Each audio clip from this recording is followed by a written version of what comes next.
What's up, everyone? Today I want to talk about the book, The Giving Tree.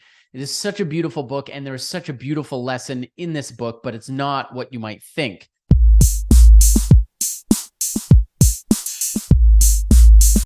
Now, the story goes like this. There's a boy and there's a tree, and they are best friends. They do everything together. The boy picks the tree's apples. He swings on his branches. He climbs the tree, and the tree loved the boy so much. But then the boy starts to grow up, and he's not around as much anymore. He wants a girlfriend. He wants money. He wants things to buy a house and so on. And so the boy comes to the tree for these things, for money and for a house.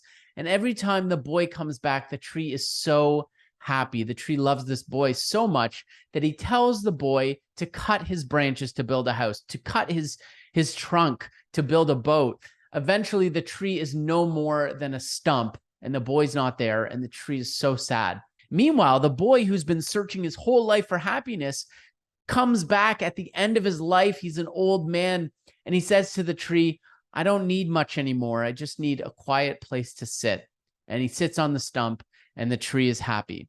And some look at this story and they take the lesson that the boy was searching for happiness in material, external things, and he never found it. And that happiness was truly in his relationship with his best friend. And this is certainly a lesson from the book, but the lesson that I took was in relying on others for our own happiness. The tree was so dependent on the boy for his own happiness that it was easily taken away from him, his happiness, when the boy left him. He was so dependent that he gave the boy everything he had to try to make him happy. And I've learned that if we want to be truly resilient, we want to be truly anti-fragile, we need to look inward for our happiness. We need to learn to be happy sitting on a park bench, listening to the breeze, looking at the clouds. Now, this doesn't mean that we shouldn't find joy in our relationships. We should. We should find joy in them, and we should give to them. But if we're dependent on other people for our own happiness, it can be too easily taken away from us, and we truly haven't learned to be happy with ourselves. And that means that we can't most effectively give to others.